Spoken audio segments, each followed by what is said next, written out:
Here in Orlando, Florida, at the Defending the American Dream Summit. I mean, honestly, no introduction. Michelle Malkin. Good to see you, Michelle. You too, Cameron. It's wonderful to talk to you again, as always. Defending the American Dream. What does that mean in 2013? I think it means for limited government conservatives and constitutionalists and libertarians to redouble their efforts to get a positive message out about how free market principles, independence, thrift should all appeal to these non-traditional constituencies that the Republican Party is now pandering to. And for me, like last night, that means telling real flesh and blood stories about how economic opportunity has improved lives over generations. But to the other side, economic opportunity is $15 an hour to work at McDonald's. So how do you get that message across? Yeah, that's right. How do you square that circle? Right.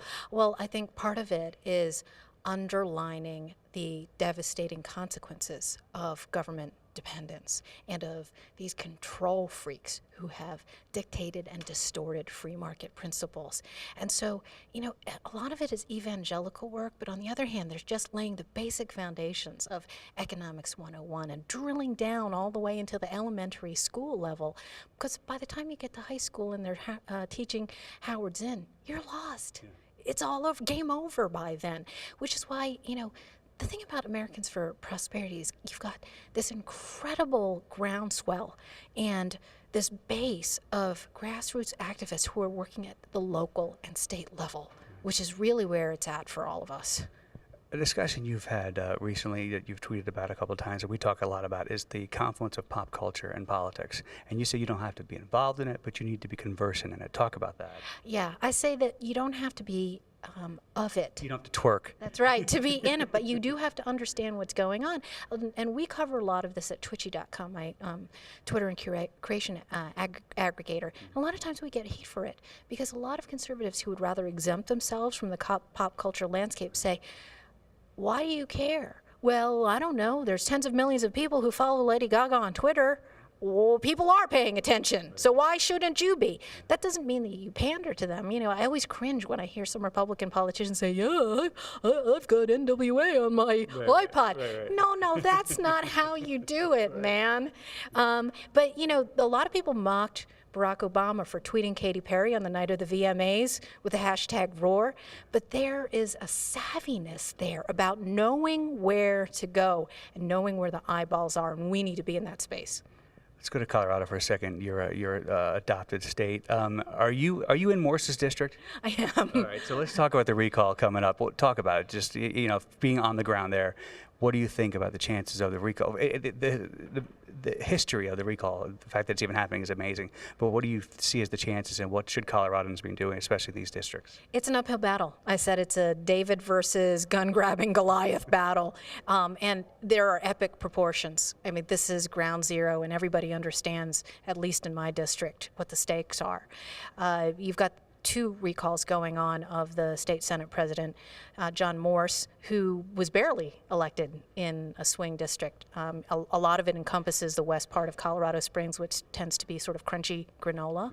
But people are very fiercely independent there, and they are very, very mad as hell at the usurpation of their rights there. And what's remarkable is just how really, truly bona fide grassroots the recall effort was. These were people who were not connected to any big groups in any way. They really, truly were grassroots and were able to gather 16,000 signatures in a matter of weeks, basically. Plenty more than what was needed. That's exactly right. And then you've got the prospect of them having to combat hundreds of thousands of dollars pouring in from Nanny Bloomberg and the Brady zealots and all that.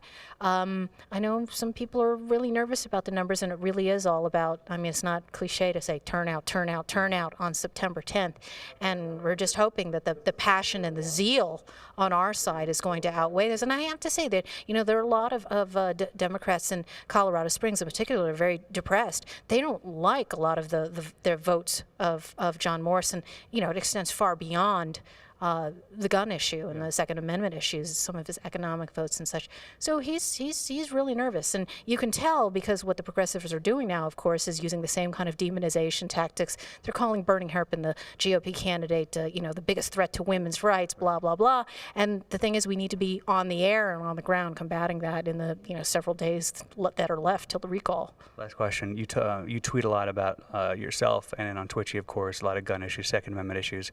When you see an Obama administration, there's 2 more executive orders this week, and you see they can't get what they want done through Congress, so they do it through executive order. What should the average citizen, average American, NRA member be doing to protect their Second Amendment rights? Yeah, well, I think we need every single NRA member and listener out there to be screaming bloody murder about all of these, and I think there's going to be legal challenges to some of these things, and I mean, if you can't be on the ground and don't have the time or time resources to help combat this, dig into your pockets and help.